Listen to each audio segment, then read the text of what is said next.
Mapagpalang araw po sa ating lahat. Ako nga po pala si Angela Jan Agner at welcome po sa aking Day 49 Daily Devotion ni Pastor Russell Ocampo.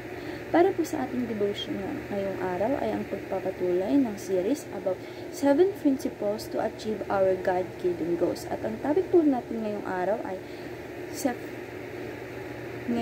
September 14, 2024 ay Excellence, Aim High for the Most High. At ang scripture po natin ngayong araw ay Colossians 3 verse 23 to 24. Ang talata, whatever you do, work at it with all your heart as working for the Lord, not for human masters, since you know that you will receive an inheritance from the Lord as a reward in is the Lord Christ you are serving. Sa Tagalog naman po, anuman ang inyong ginagawa, gawin ninyo ng buong puso na parang sa Panginoong kayo naglilingkod. At hindi sa mga tao sapagkat si Kristo ang Panginoong pinaglilingkuran ninyo at lalahanin ninyo pagkakalooban kayo ng Panginoon ng gantimpalang inilaan niya para sa inyo. Teaching number 1, the command was directly to slave. Yung talata daw po natin ay directly sa mga kasambahay o sa mga slaves nga po. Teaching number 1, this command was directly to slaves. Sabi po dito na ang talata daw po natin ngayong araw ay nagko-commit sa mga slaves o sa mga kasambahay. Dahil sinasabi po dito na ang paglilingkod sa mga amo mo or sa mga boss is dapat maayos at pagkakatiwalaan ka dahil kung wala man ang boss mo sa bahay ninyo o yung amo mo is dapat mabuti pa din yung ginagawa mo dahil nakikita po ito ng ating Panginoong Diyos. At sinasabi rin po sa talata nito na tayo po ay magkaroon ng lordship sa buhay natin. Puriin po natin ang ating Panginoong Diyos. Lahat po tayo dahil po sa pagpupuri natin sa Panginoong Diyos ay patuloy po na nagiging better ang ating mundo. At patuloy po na lahat ng tao sa mundo ay magdi-disciple sa ating Panginoong Diyos. At maganda po ito. Teaching number 2, God values excellence and sincerity. Sabi po dito ng ating Panginoong Diyos po ay binavalue ang excellence at sincerity. Ang excellence po, ito po yung kapag po yung trabaho mo is nagiging maganda, malinis, magaling kang maghugas, maayos yung paglilinis mo sa mga bagay. Ganun po yung excellence. At ang sincerity naman po ay, ito po yung pagmamahal mo sa trabaho mo, kagaya ng yung trabaho po ay sinasa puso mo siya at minamahal mo po yung trabaho mo, ginagawa mo itong mabuti at mahal mo yung trabaho mo. At ito po yung sincerity na binabalyo ng ating Panginoong Diyos. Kapag po tayo ay nakikita po niya na may sincerity at excellence po tayo is maganda po iyon dahil habang minamahal natin at inaayos natin, binibigay natin yung best natin sa trabaho natin, ay binibigyan niya po tayo ng blessing and lakas ng loob para po mag-serve pa po ng mas maganda. Magandang halimbawa po ito sa boss mo at lalo na sa pinaka-boss natin na ang ating Panginoong Diyos.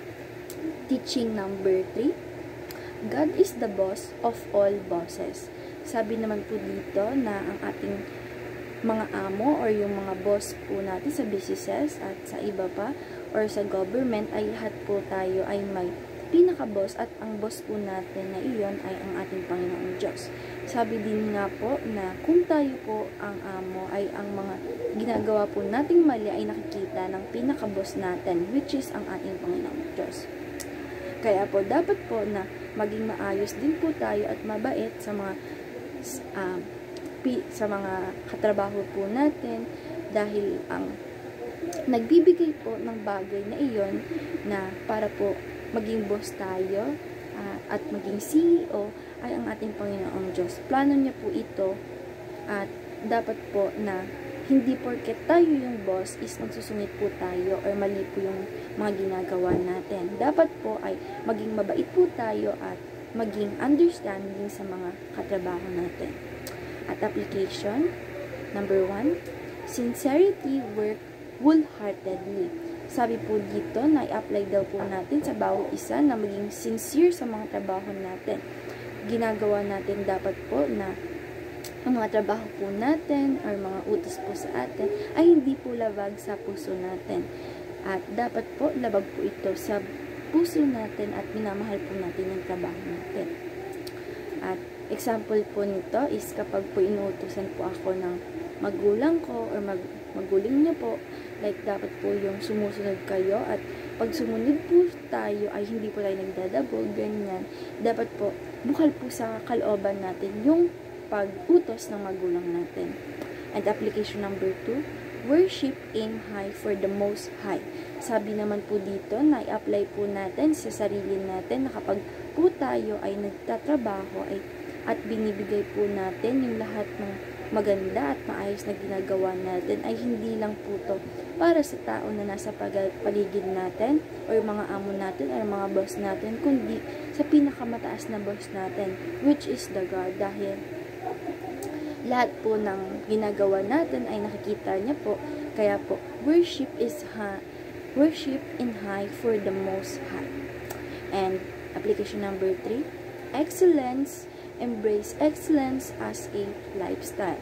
Sabi po dito na ang i-apply po dapat sa sarili natin na lagi tayong magbigay ng excellence sa mga bagay na ginagawa natin sa bawat buhay natin, dahil ang excellence po ay ito po yung mga bagay na maayos or maganda at binibigay po natin yung best natin sa mga ginagawa natin, katulad po sa mga trabaho, school natin o sa mga pakikipag-usap sa iba ay kailangan po galingan po natin, gawin po natin yung best natin, dahil ang excellence po ay ang pag nagawa po natin iyan ay ang patungo po niyan ay success. Kung gagawin po natin yung best natin sa araw-araw ay magiging successful po tayo in the future, dahil nakita po ng ating Lord na ginawa natin yung best natin sa araw-araw para po sa ikabubuti natin.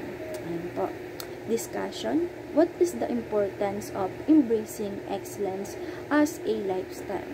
Para po sa akin, ang importansya ng paggawa ng mga bagay na dapat binibigay mo ay yung best mo sa araw-araw o sa buhay mo ay makakatulong po ito sa sarili natin para po tayo po ay maging successful at wala po tayong pagsisisihan sa mga ginagawa natin.